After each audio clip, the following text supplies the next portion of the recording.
एक पादरी को एक अमीर जोड़े ने अपने घर पर रात्रि भोज के लिए आमंत्रित किया। वो दोनों चर्च के वफादार सदस्य थे।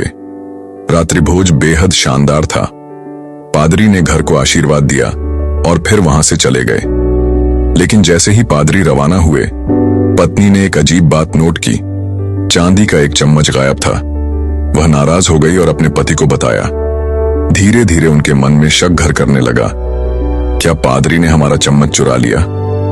वे इस ख्याल को अनदेखा करने की कोशिश करते रहे, लेकिन यह बात उनके मन से नहीं निकली। जिस इंसान पर उन्होंने भरोसा किया था, अब उसी की ईमानदारी पर शक हो रहा था। दिन हफ्तों में बदल गए और वे इस मुद्दे पर बार बार बात करते रहे। शक और गुस्सा इतना बढ़ गया कि उन्होंने चर्च तक बदलने का सोच लिया। फिर एक दिन पति ने सुझाव दिया, चलो पादरी को फिर से खाने पर बुलाते हैं। अगर उन्होंने कुछ नहीं कहा तो हम उनसे सीधे पूछेंगे। उन्होंने पादरी को दोबारा आमंत्रित किया और पादरी ने खुशी से न्योता स्वीकार कर लिया। लेकिन इस बार डिनर टेबल पर वातावरण तनावपूर्ण था। फिर पत्नी ने साहस जुटाया और सीधा सवाल किया, पादरी जी, कृपया सच बताइए, क्या आपने मेरी चांदी की चम्मच ली थी?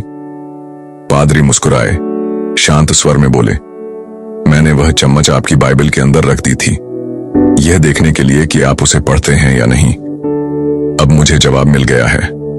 यह सुनते ही पति पत्नी स्तब्ध रह गए। उन्हें समझ आया कि बाइबल तब से वैसी की वैसी बंद पड़ी थी। कई हफ्तों से उन्होंने उसे छुआ तक नहीं था। वे इतने व्यस्त थे दूसरों पर शक करने में कि खुद का आत्मनिरीक्षण करना भूल गए। कहानी की सीख, हम अक्सर दूसरों पर जल्दी शक करते हैं, जबकि सच्चाई हमारे ही भीतर छुपी होती है।